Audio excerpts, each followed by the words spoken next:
नमस्कार विद्यार्थी मित्रांनो, शुभदा विद्यालय यूट्यूब चॅनलमध्ये पुन्हा एकदा आपल्या सर्वांचं मनापासून स्वागत.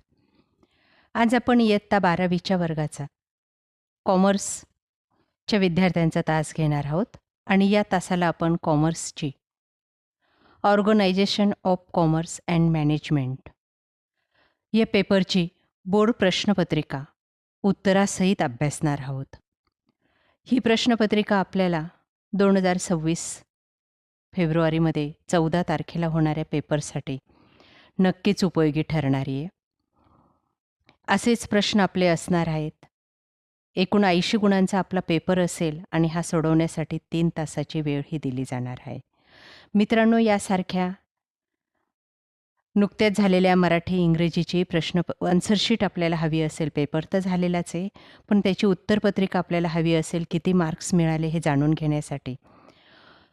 तर त्यासाठी सुद्धा डिस्क्रिप्शन बॉक्समध्ये दिलेली प्लेलिस्ट पहा बोर्ड क्वेश्चन पेपरची. त्यात आपल्याला सर्व विषयांच्या प्रश्नपत्रिका उत्तरासहित सोडवलेल्या मिळतील. त्यामुळे आपल्याला जास्तीत जास्त मार्क्स मिळवायला नक्कीच मदत होणार आहे. आजचा पेपर हा आपला 80 गुणांचा असेल, 3 तासाची वेळ मिळेल आणि यासाठी आपल्याला काही महत्त्वपूर्ण सूचना या पेपरवर दिलेल्या आहेत बघा. त्या काळजीपूर्वक वाचा आणि त्या सूचनांचं पालन करून आपण पेपर हा सोडवायचा आहे. सर्व प्रश्न सोडवणं अनिवार्य असणार आहे. उजव्या बाजूला जे काही गुण दिसत आहेत ते प्रश्नाचे गुण आहेत. डाव्या बाजूस दिलेले अंक प्रश्नाचे क्रमांक दर्शवतात आणि महत्त्वाची सूचना म्हणजे प्रत्येक प्रश्नाच्या उत्तराची सुरुवात आपण नवीन पानावर करायची आहे. म्हणजेच प्रश्न पहिला अ, ब, क, ड हे जे काही प्रश्न आहेत ते तुम्ही नवीन पानावर लिहा, वेगवेगळे सविस्तर. आणि सूचना नीट वाचा. बघा, पहिल्या प्रश्नाची अची सूचना आहे, रिकाम्या जागी योग्य पर्याय निवडून विधाने पुन्हा लिहा. आता या ठिकाणी फक्त उत्तर लिहून तुम्हाला चालणार नाही. त्या रिकाम्या जागी, काढलेल्या जागेत जे काही उत्तर असेल ते टाकायचं आहे आणि ते विधान पुन्हा लिहायचं आहे. बघा, पहिलं विधान, मी उत्तरं पण तुम्हाला सांगते, ते व्यवस्थित ऐका आणि आपल्या वहीत लिहून ठेवा आणि व्यवस्थितरित्या या प्रश्नपत्रिकेचा सराव करा. आपल्याला ही प्रश्नपत्रिका चालू वर्षाच्या साठी नक्कीच उपयोगी ठरणारी आहे. बघा, पहिला प्रश्न, उत्तर सांगते मी डायरेक्ट. ब पर्याय बरोबर आहे त्याचा. F.W. टेलर. F.W. टेलर यांना शास्त्रीय व्यवस्थापनाचा जनक म्हणून ओळखले जाते. 5 गुणांसाठी आपल्याला 5 रिकाम्या जागा दिलेल्या आहेत. ते अशा पद्धतीने पूर्ण वाक्यात लिहिणं गरजेचं असणार आहे. दुसरी रिकामी जागा आहे, स्टार्टअप इंडियाचा उपक्रम. तो आहे भारत सरकार. दुसरा ब पर्याय, स्टार्टअप इंडिया भारत सरकारचा उपक्रम आहे. त्यानंतर तिसरी गाळलेली जागा बघा,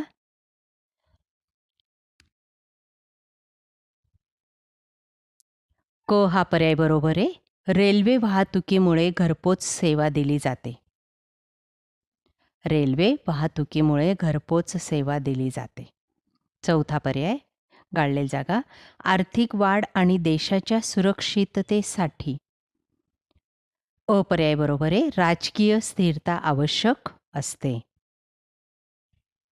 5वी गाळलेली जागा, ग्राहक संरक्षण कायदा सर्वप्रथम, क पर्याय, 1986 वर्षी अस्तित्वात आला. या पद्धतीने उत्तर लिहायचे.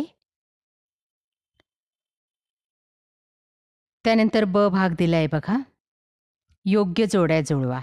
5 गुणांसाठी 5 जोड्या आपल्याला लावायच्या आहेत. पहिलं, निर्देशनातील एक वाक्यता. त्याचं उत्तर आहे चौथा पर्याय, एक वरिष्ठ एक योजना. ब, नियोजन. त्याचं उत्तर आहे दुसरा पर्याय, व्यवस्थापनाचे अंतिम कार्य.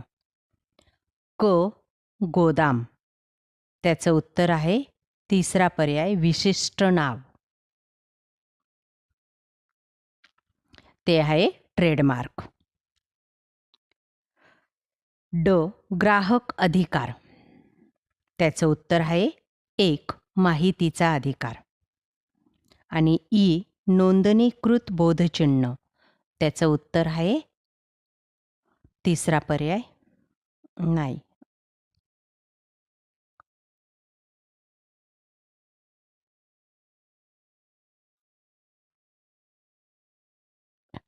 ईचं पहिलं विशिष्ट नाव ट्रेडमार्क.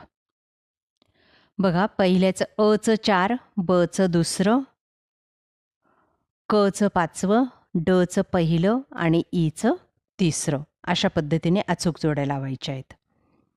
4, 2, 5, 1 आणि 3. आलं लक्षात? चला पुढच्या प्रश्नाकडे वळूया आपण.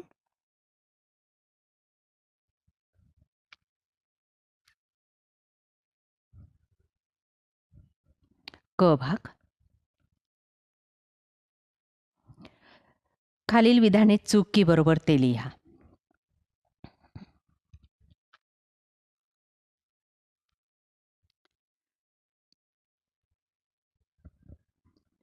पाच गुणांसाठी हा प्रश्न आहे. पहिलं वाक्य, संघटनात्मक कार्य सुरळीत होण्यासाठी सहकार्याची आवश्यकता नसते. हे विधान चूक आहे. दुसरं, चालू खाते कर्मचारी उघडतात. उत्तर आहे चूक. तिसरं, बाह्य सेवा पुरविणाऱ्या संस्थेच्या मदतीने कंपनी महत्त्वाच्या क्षेत्राकडे लक्ष पुरवू शकते. विधान बरोबर आहे. चौथं, विक्रेत्याने ग्राहकाच्या अधिकारास मान्यता दिली पाहिजे. बरोबर. 5. विपणी मार्केट हा शब्द लॅटिन भाषेतील मार्केट्स शब्दापासून आलेला आहे. बरोबर. पहिल्याचं चूक, दुसऱ्याचं चूक, तिसऱ्याचं बरोबर, चौथ्याचं बरोबर आणि पाचव्याचं बरोबर आहे. या पद्धतीने 5 गुण मिळवायचेत. ड भाग बघा, गटात न बसणारा शब्द शोधा 5 गुणांसाठी. पहिलं, 1. निवड, प्रशिक्षण, समन्वय आणि नियुक्ती. याच्यातलं अचूक उत्तर आहे गटात न बसणारा शब्द समन्वय. तिसरा शब्द त्याला गोल करायचा आहे किंवा उत्तर म्हणून तो खाली लिहायचा आहे.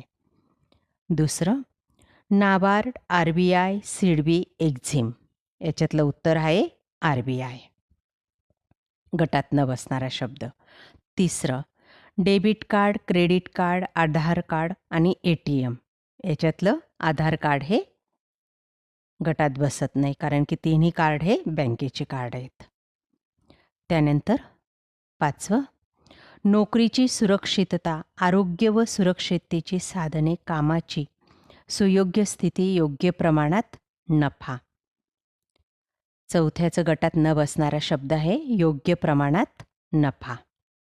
5वं, किंमत, व्यक्ती, विक्रय वृद्धी आणि उत्पादन. गटात न बसणारा शब्द व्यक्ती. या पद्धतीने आपण हा ड भाग पूर्ण करायचा आहे 5 गुणांसाठी. त्यानंतर प्रश्न दुसरा आपला असेल, संज्ञा किंवा संकल्पना स्पष्ट करा कोणत्याही 4 8 गुणांसाठी. पहिले, शिस्तीचे तत्त्व. दुसरं, संदेशवहन. 3, व्यवसाय नीतिशास्त्र. 4, कंपन्यांची सामाजिक जबाबदारी. 5, वस्तू निवडीचा अधिकार. आणि 6, विपणनी म्हणजेच मार्केट. या 6 संज्ञांपैकी कोणत्याही 4 संकल्पना आपल्याला स्पष्ट करायच्या आहेत 2-2 गुणांसाठी.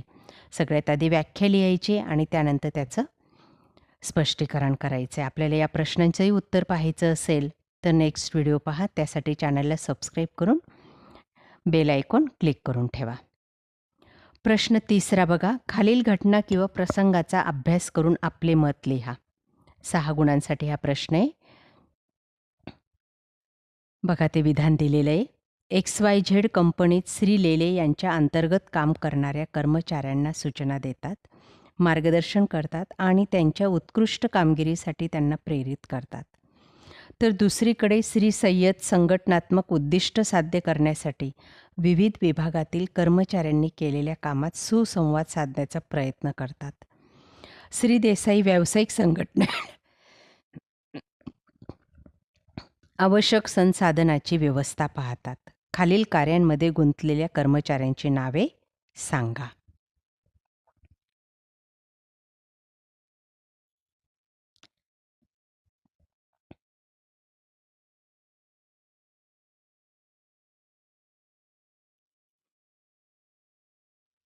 त्यानंतर पुढचे प्रश्न तशाच पद्धतीचे आहेत बघा, वाचा. आणि कोणत्याही 2 प्रश्नांची उत्तरं आपल्याला या ठिकाणी लिहायची आहेत.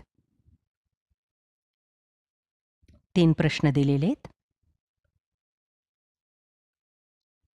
त्यानंतर पुढचं बघा. प्रश्न 4. फरक स्पष्ट करा. कोणतेही 3. 12 गुणांचा हा प्रश्न आहे.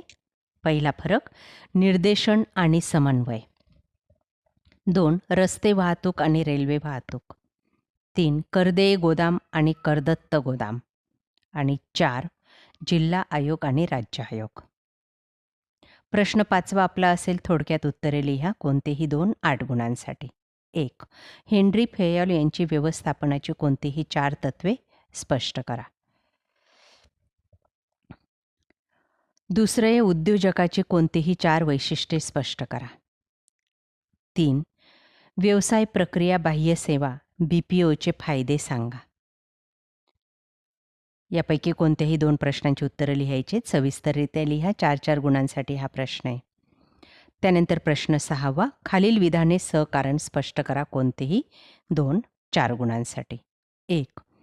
संसाधनांचा योग्य तो वापर करण्यासाठी व्यवस्थापनातील तत्वांचा उपयोग होतो. दुसरं, परंपरागत व्यवसायाच्या तुलनेत व्यवसायाची स्थापना करणे सोपे आहे. 3. कामगारांच्या व्यवस्थापनातील सहभागास व्यवसायाने मान्यता द्यावी. आणि 4.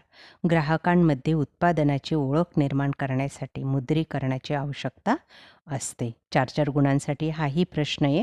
सविस्तररित्या याचंही उत्तर लिहायचं आहे. त्यानंतर 7वा प्रश्न बघा. खालील प्रश्न सोडवा. कोणतेही 2 10 गुणांसाठी. 5-5 गुणांसाठी एक प्रश्न आहे. पहिलं, नियोजनाचे महत्त्व सांगा. 2. बँकिंग सेवा स्पष्ट करा. 3. ग्राहकांचे अधिकार स्पष्ट करा. प्रश्न 8वा, शेवटचा प्रश्न असणार आहे 8 गुणांसाठी. एकच प्रश्न आपल्याला सविस्तररित्या लिहायचे. कमीत कमी 1.5 पेज तरी उत्तर याचं असलं पाहिजे, किंवा 8 मुद्दे तुम्ही लिहा. बघा तो प्रश्न. विमा म्हणजे काय? जीवन विम्याचे आयुर्विमा प्रकार स्पष्ट करा. किंवा विपणन मिश्र म्हणजे काय? विपणन मिश्राचे 7 P स्पष्ट करा. अशा प्रकारे विद्यार्थी मित्रांनो, आज आपण